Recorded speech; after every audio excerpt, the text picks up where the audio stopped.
A dreadful July for the Red Sox finally came to an end on Sunday on a high note when they were able to salvage a win against the Milwaukee Brewers. But the big question is here, did we see JD Martinez and Christian Vázquez play their last home game at Fenway Park? You are Locked On Red Sox, your daily Boston Red Sox podcast. Part of the Locked On Podcast Network, your team every day.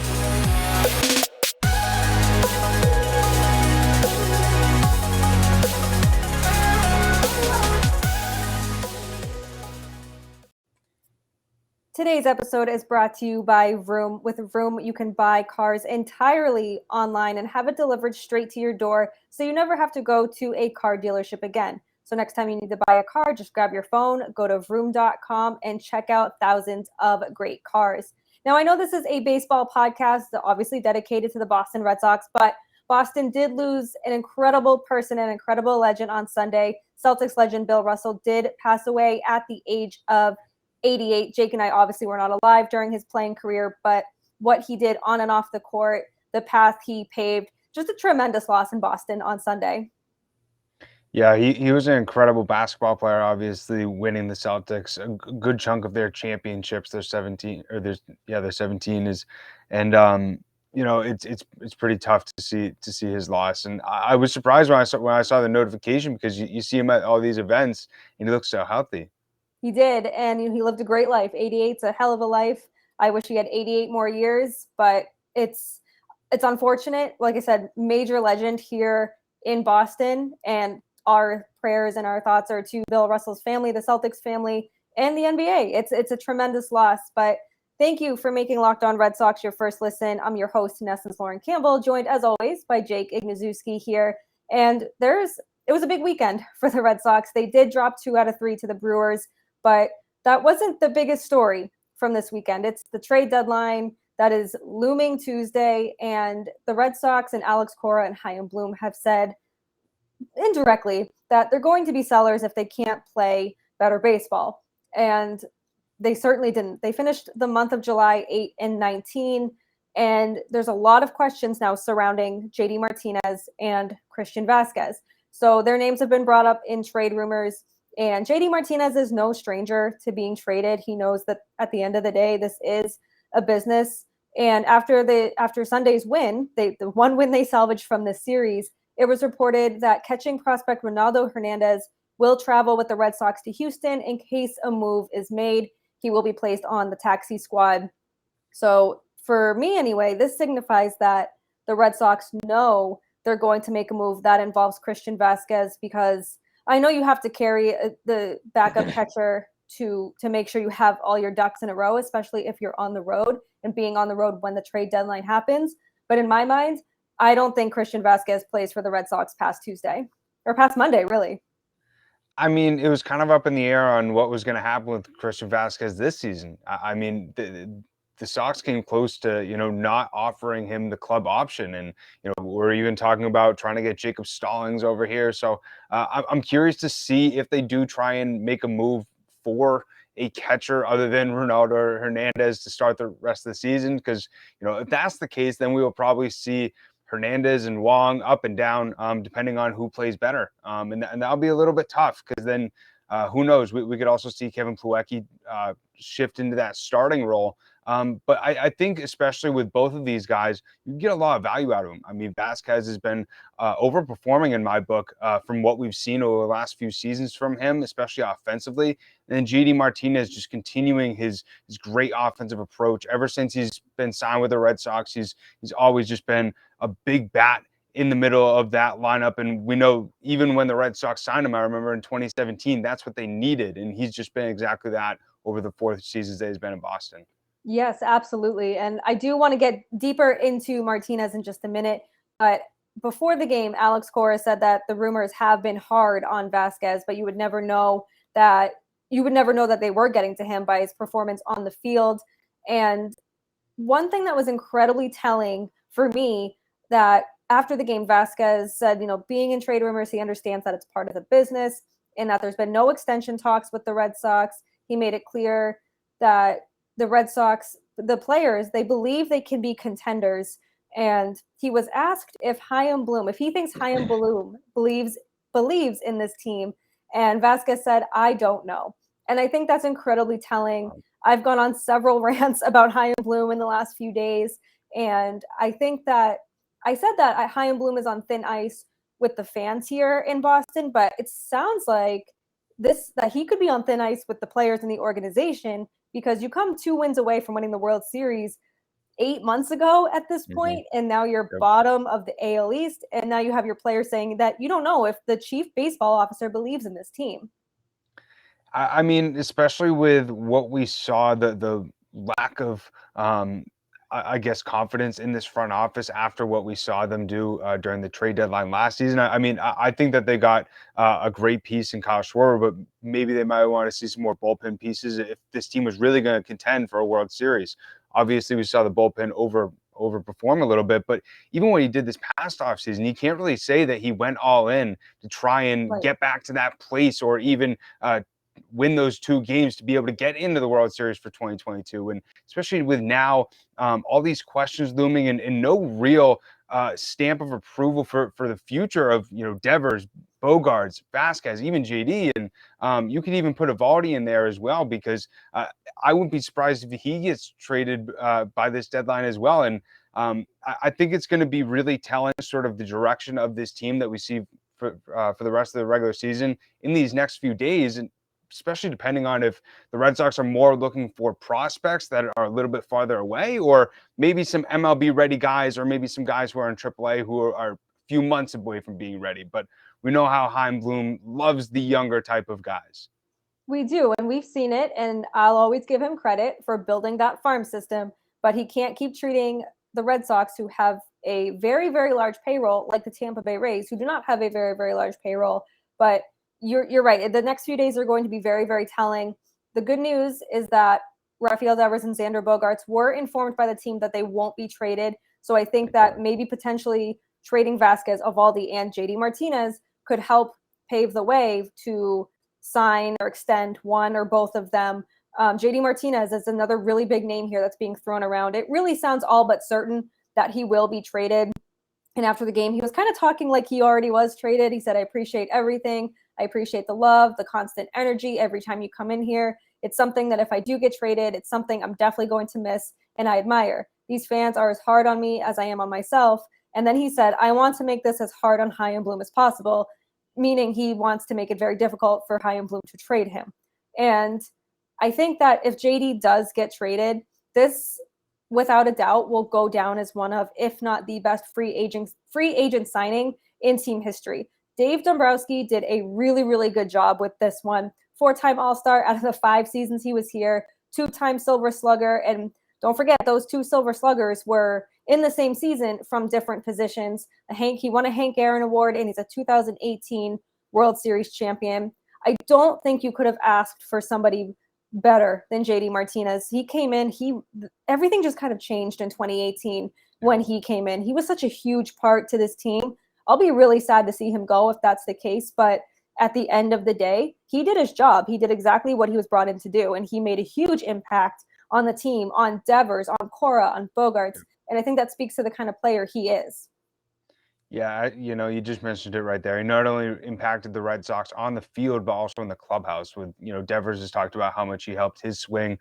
Mookie Betts, even when they were both in the same clubhouse as well. And it's pretty incredible to look at this contract and also be able to see how it all played out in the Red Sox favor. I mean, the last 2 seasons, he had the option to go to free agency, and he could have cashed in. I mean, he made $22 million last season and 19 this season. I mean, he could have gone out and gotten a lot more money, even though he's going into his 34th season this year. But I mean, if he did it 2 years ago, he'd be 32, 33. He could have commanded $25 million. But the Red Sox got so lucky, and now that they're able to actually kind of cash in on him having such a great season in the later part of his career.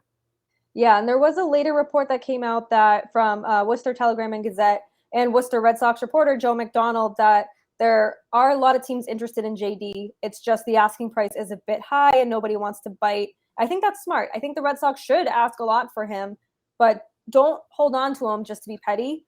If you do think you can contend, you need to get the help that's needed. But if you're ready to sell, then you need to go all in. You need to unload these contracts that are about to expire. And unfortunately, that includes Eovaldi.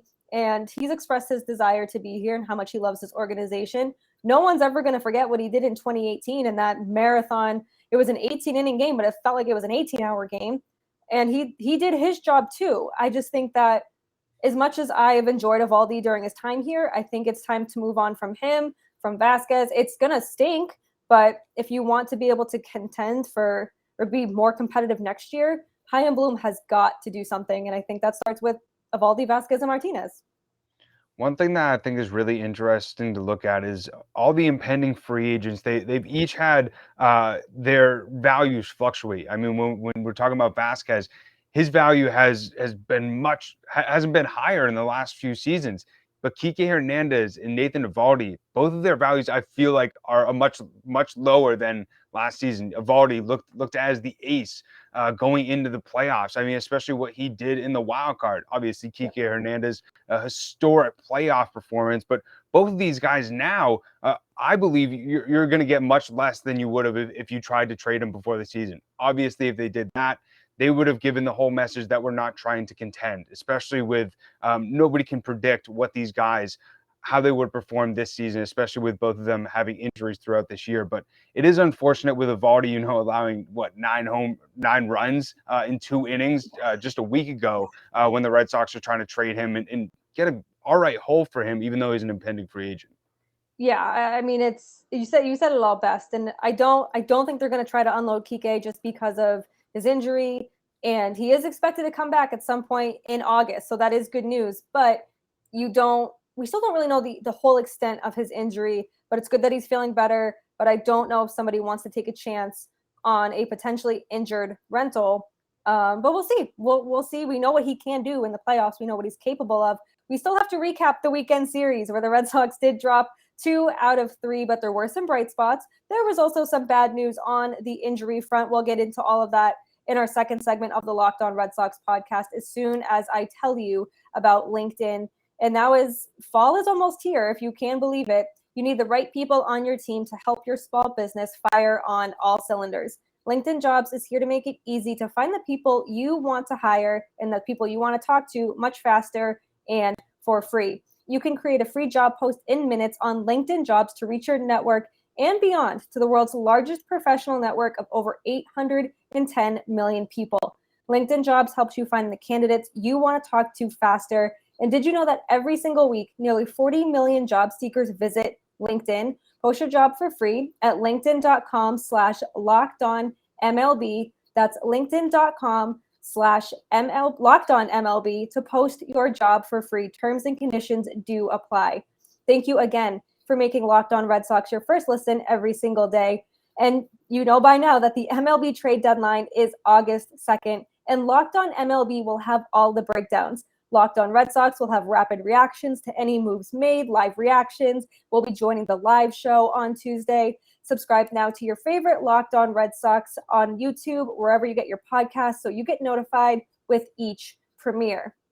So the Red Sox capped off a dreadful July with a win. They finished the month 8-19, just a very, very ugly month, an ugly weekend for the most part. Josh Winkowski, thank God for Josh Winkowski. He did get credited with the win on Sunday, so he stopped the Red Sox from making some ugly team history. I keep saying ugly. That is the theme of the month and the weekend for the Red Sox. He was the only starter to get a win in the month of July. And it's never happened in team history that the Red Sox have gone a calendar month without a win. So thank God for Josh Winkowski. The Red Sox did win that game 7-2. And it was a Christian Arroyo who had a big game. He had a big weekend. So he was activated from the 10-day IL on Saturday, immediately made an impact despite the team losing 9-4. He went 3 for 4 with a run on Saturday. And then on Sunday, again, he went off at the plate. He went 2 for 2 with a run and 2 walks. So really good to see, especially at a time when Trevor Story is going to be down and out. Now Trevor Story has a hairline fracture after receiving a second opinion on his hand. So he'll be shut down for 10 to 14 days from swinging, probably need a rehab assignment. So probably at least 3 weeks until we see Trevor Story back in action. So thank God for Christian Arroyo, which is something I didn't think I'd say this season. I mean, he's just gotten the bearer of bad news or bad luck, pretty much. It's kind of like the Chris Sale situation, you could even say as well. Yeah. They each just have such bad luck. You know, Arroyo has had COVID, like 10 times now in the last Seems 2 like years it. or something like that. And he has like all these different small injuries that we see him be out for a few weeks at a time. But it's really nice to see his bat starting to swing really well. You know, had a great day on Saturday as well, going 3 for 4. But you know, it's great to see a start out of Josh Winkowski where he looks sort of like he did at the start of this most recent stint with the Red Sox. You know, his last few starts has given up a good amount of runs, looked sort of like a rookie, but it's really nice to see him look really good in this start, and makes the Andrew Benintendi trade look a little bit better and make us fans feel a little bit better about the trade because obviously Franchy's production has gone way down, unfortunately. It has, and it's unfortunate because he was doing really well in Worcester in from his most recent recall, and he was starting to really find a groove. He had that walk-off grand slam back in May. Like, it was just, things were going well for Franchy, and now all of a sudden they're not. So Josh Winkowski to get back on the mound, get the Red Sox back in the win column, especially after Saturday's game when Nick Pivetta, we thought he took a step forward in his start before on Saturday. But Saturday, just, I don't know what's going on with him. 5 innings, 9 hits, 4 earned runs, 2 walks. He said after the game he didn't feel like he took a step back. And I don't think he looked all that bad. It's just, he's not all over the plate from some of what I saw Saturday, but it's just mind-boggling how he can go from 0-5 to 9-1 in his last 10 starts to back to the 0-5 Nick Pivetta. And it's really annoying to see because I love Nick Pivetta. I want the best for Nick Pivetta. I love the trade for him. I was excited to see him in a Red Sox uniform and to see him perform so well for so long, just to come basically crash landing. I'm like, I go from, oh yeah, Nick Pivetta on the mound, we're going to win this game, to, oh God, Nick Pivetta's on the mound. Who's warming up in the second inning? He reminds me of a better version of Eduardo Rodriguez, honestly, where like you don't know what you're gonna get from him. But like I feel like with Nick Pivetta, it's not as like sporadic. Like Nick Pivetta will give you like 5 good starts, and then, you know, he'll sprinkle in 2 or 3 here where he allows like 5 to 6 runs. And then we obviously saw Erod. He would allow like 2 hits, and then he would allow like 8 like out of nowhere. But that would be every other start. And take like 2.5 hours to get through 3 innings. Seriously. But I mean, it's not as bad as we've seen from Nick Pivetta. I mean, thank God he's not pitching against an AL East team, or we'd be talking about a 10-run sort of situation here. But it was also tough to see the bullpen not perform that well either. Obviously, 9-4 loss. So you know, Caleb Ward not doing too well. Brazier continuing to really struggle on the mound, and then obviously we saw Diekman as well. Had to throw the cooler up against the dugout, get a little bit angry. Get some fire in the dugout, but it's unfortunate to see some of these bullpen arms just not being able to get done. And this has been a problem pretty much all season, going into last season as well. And I'll say it till I'm dead and cold that this goes back to Chaim Bloom not getting the help when he needed to. And it's so, I just feel like I don't know. I feel like I'm repeating myself, but it just keeps going back to that, where you had that opportunity to bolster the bullpen, to give your starters enough help. Nick Pivetta made 19 starts in the first half of the season. That is a team high. Coming out of the All-Star break, they gave him an extra day of rest so he wouldn't start on the normal 5 days or whatever it was. And this goes to show that Chaim Bloom has not, as much as he's done fine with the farm system, he hasn't done well with the major league team. I know you're a big Chaim Bloom guy. I know you preach "In Chaim We Trust," but it's been tough lately. it has been so tough because I want to believe his intentions are good, but it's really hard. And especially when you have a lot of these younger guys already here way too soon, to no fault of Bloom. Well, actually, yes, to fault of Bloom, because he didn't get proper help. To no fault of the bullpen pitchers like Brian Bayo, who looked really good on Friday. The Red Sox did lose 4-1. Austin Davis looked really good as the opener, did his job. I wish they kept him in a little bit longer, but when you're an opener, you're not going to go 4 or 5 innings. But Bello went 4 1/3. He gave up 4 hits, 2 earned runs, 3 walks. So while it wasn't the prettiest line, he looked the most comfortable that he has all season. He looked like he was in command of his pitches. Alex Cora liked what he saw.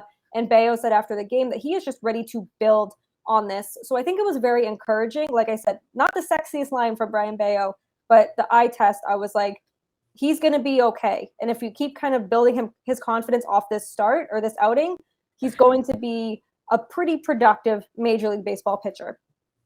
Oh, I completely agree. And, once he gets a little bit more confidence on the mound, especially against Major League talent, and he's able to find ways to spot his different pitches because he's got great stuff. I remember, especially with his splitter, he would find a way to drop it in there, at 85, then out of nowhere, it would come in at 90 and just blow a guy away. And I think that, especially when Rich Hill comes back, Michael Walker comes back, I think Bello needs to be the first one to go back down because he just needs more time to develop in AAA. And Winkowski has looked like that he's been able to manage MLB batters and in the starts that we've seen from him. And I think Bello is going to be able to be a really productive starter. We could see him start of 2023 or even mid 2023, and he can make a good impact, I believe. 100%. I would love to see him get a full season in AAA just because he cruised through the minors really, really fast. Yeah. So I'd love to see him get a full season in AAA, get those reps, get those starts under his belt, and get that confidence so he can come up to the Red Sox when he's fully ready, just like Tristan Casas. Like, okay, I can get down with a team that has Brayan Bello and Tristan Casas, especially, I don't know if you've seen, but Casas looks pretty good coming off of his injury. He's hitting bombs left and right. He looks good, and that is very encouraging to see, especially after high ankle sprain, especially Bobby Dalbec getting a black eye, fielding ground balls at first base, not even during a game. It's so ironic, but hopefully, I don't want to rush him either, especially after the injury. Yeah. And if the Red Sox are going to sell at the deadline, just keep him down there. Like, get those reps too. Some bright spots, though, from the weekend were Christian Vázquez, of course, now that they're going to trade him away. Christian Vázquez went 2 for 4 on Friday. Alex Verdugo also was a bright spot. He went 2 for 4 with an RBI. JD Martinez had a big game on Sunday, broke his 0 for 25 streak or hitless streak, whatever, over 25, over 26. He went 2 for 4 with a run and RBI. Vázquez again, 1 for 4. Double city on Sunday. So a lot of doubles, a lot of good contact. And that's what we want to see going forward. We know this team can win. I know that they are plagued by injury right now, but I am so ready to leave July behind and start August on a high note. It's going to be tough. They start in Houston on Monday for the series against the Astros. So it's not going to be easy, but I'm just ready to leave July behind. Can August be worse than July? I sure as heck hope not, but I'm ready to turn the page. I don't know about you. I'm just very curious to observe what the tone or I guess atmosphere is like after the trade deadline, depending on what happens. Because obviously if they get help for the team, if there's still some sort of confidence that this team can get back to where they were last season, even though there's a trade for Eovaldi, Vázquez, or Martinez, or either three of them, I'm just nervous that this team's gonna get completely deflated if there's tons of different trades. And I think with those three guys, you're not really blowing it up. You still got some support. If you're able to bring in some reinforcements of some guys, make some small trades here and there of guys who might be able to make an impact this season, maybe some different deals. Obviously, like some of the minor league deals haven't worked out too great, but who knows? Maybe he can work his magic, even though his evaluation hasn't been great the last few different signings. But I'm just very curious to observe what August is like, because obviously September, that's the later half of the season. You're either in or you're not. Right. But August is where you really make it. And we saw, especially with last year's team, it was just such a downslope. So hopefully we can see a massive high with this team, because they really need it if they want to get into the playoffs. They sure do. And if you want to check World Series odds and maybe where the Red Sox kind of rank in those odds, which probably isn't very good, you can check out betonline.net, which I know Jake will love to tell you about. So betonline.net is the fastest and easiest way to check in all your betting needs and find your favorite sports and events at the #1 source for odds, lines, and games. You can also find reviews and news for every league, including Major League Baseball, NFL, NBA, NHL, combat sports, esports, and even golf. And they're also your continued online resource for your sports wagering information, from live in-game betting, scores, and podcasts. They have you covered. So head to BetOnline today or use your mobile device to learn more about the trends and action today. BetOnline, where the game starts. As always, we'll end the Locked On Red Sox on our mental health minute. And today, I can't even begin to tell you for Sunday how productive I was. So Derek was away for his bachelor party from Thursday night to Sunday afternoon. So I didn't crate my dog. We usually crate her, but I didn't crate her for the last few days. And she woke me up at like 7, just like yipping away. And she never does that. She likes to sleep in, but she was ready to go. And I was like, all right, we'll get up. We'll get ourselves ready. There were 2 giant hawks on the swing set that we have in our backyard. So I was like, okay, we're not messing with those. They look hungry. They look mad. So we'll do our routine a little differently. But it was really, really nice out on Sunday. It wasn't 85 and already 90% humidity. It was so nice. And I sat outside to have my tea. I usually have coffee in the morning. I was like, no, I'm going to do tea today. I'm really in a tea mood. And just sitting on my front porch, I can't even tell you like the wonders it did for the rest of my day. I cleaned the whole house. I had everything done by 11. And then I was like, now what do I do with the rest of my day? But just like getting outside first thing in the morning on a really nice day in a week that's going to be incredibly busy for me, I was like, this is exactly what I needed. And I think I've been taking the smaller things for granted the last few weeks, even if it's just sitting on my porch for 20 minutes, enjoying just being outside. It's so important, and especially being able to take advantage of that time. And I mean, right in the morning, like that's just like the perfect time to be able to get out and get some fresh air. And especially we've heard with sun on your eyes and on your skin right when you wake up, it just brings more positive energy to start your day. And I the last few days just took the day and kind of didn't look at my phone yesterday for like 5-6 hours. My mom was like, "Are you okay?" But I just wanted to disconnect, and it was just so necessary, and really helped me be able to be relaxed. Not only for the rest of the day, but also today as well. And hopefully that bleeds a little bit into the week too. Yeah, we need to be as relaxed as possible going into Tuesday, especially because John Morosi of MLB Network has reported that sources have told him that it's going to be the wildest trade deadline they've seen in a while. So if we can thought stay, last year was wild. Like, right? I mean, we got Juan Soto, Luis Castillo already was traded. JD Martinez is probably going to be traded. There's this Shohei Ohtani, like his name's been popping up every now and then. So it's just going to be a wild trade deadline. So the more we can stay off our phones until Tuesday, the better. More sunshine, less screen time until Tuesday. But we will end it there. Thank you for making Locked On Red Sox your first listen of every single day. Be sure to rate, review, and subscribe right here on YouTube, Apple, Spotify, wherever you get your podcast is where you can find us. You can also find us on Twitter at LO_Red Sox, Jake at Jake Iggy, me, Lauren, 3 Laws, Lauren with 4 R's. Be sure to check out all the other shows across the Locked On Network. Locked On Yankees, they're having a grand old time over there. Locked On Orioles, not so much, but we feel your pain. Locked On Astros, as the Red Sox get set to begin a series with Houston on Monday night. And now that you've made Locked On Red Sox your first listen, be sure to head on over to Locked On MLB to make it listen number 2. Paul Francis Sullivan, just call him Sully, will bring you his unique perspective of major leaguers, both past and present, using his knowledge, using his humor. It's a really fun time. Go check it out. We will be back on Monday. We're going to be back all week with recaps, with reactions, with, God, we hope some good and big wins for this Red Sox team. We'll see you Monday. And as always, let's go Red Sox.